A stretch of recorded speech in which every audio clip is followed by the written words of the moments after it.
Og and the Beanstalk.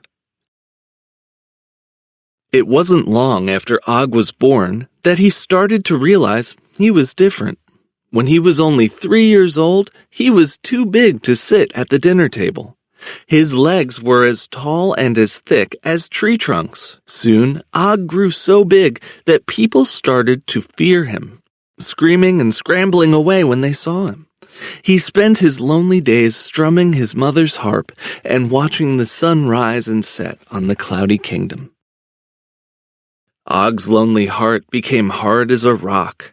He made a home far away and kept only one hen and a bean garden to live on. One day, a beautiful fairy appeared.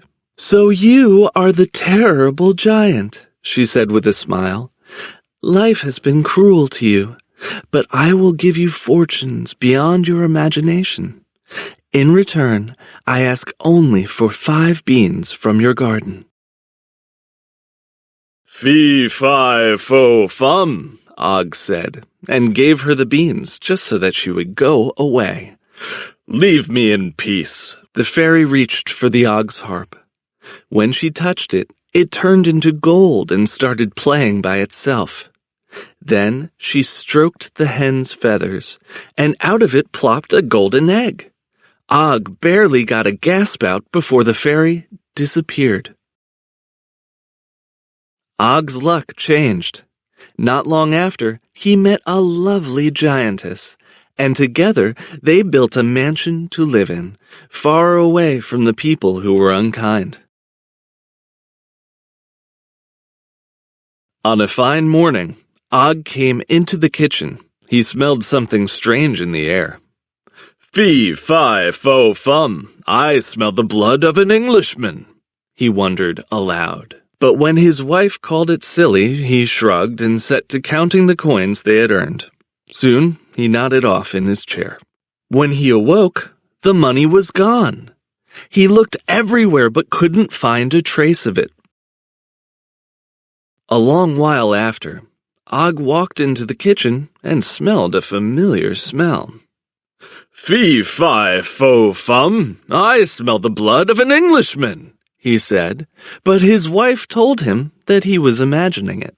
Og still had a feeling something was out of place. He thought he needed to calm down, so he played the magic harp and petted his hen. Barely a minute passed before he fell asleep. Suddenly, Og woke up. He saw a tiny boy running out the front door, carrying his hen and harp. Og jumped out of his chair and chased the thief, but he stumbled over a boulder and lost him. Eventually, Og came to a huge beanstalk. He peered down the hole and saw another land far below. The fairy appeared once again. "You have lived such a comfortable life in your mansion. You have forgotten all about me," she said. "Now you see how powerful I am. What was given can also be taken away." Og wasn't discouraged. He climbed down the beanstalk after the boy, but the stalk began to teeter this way and that. With a crack, the beanstalk fell from the sky, and Og with it. When he hit the ground, it shook like an earthquake. Dizzy, he looked around at all the villagers who were watching him. "Fee, fi, fo, fum," he said. "Oh!" To Og's surprise, the villagers welcomed him and bandaged all his bumps and bruises. He even met the boy who had stolen from him, whose name was Jack. When Og learned that Jack and his mother had been hungry and poor, he forgave the boy. Og always wished that people had given him a second chance.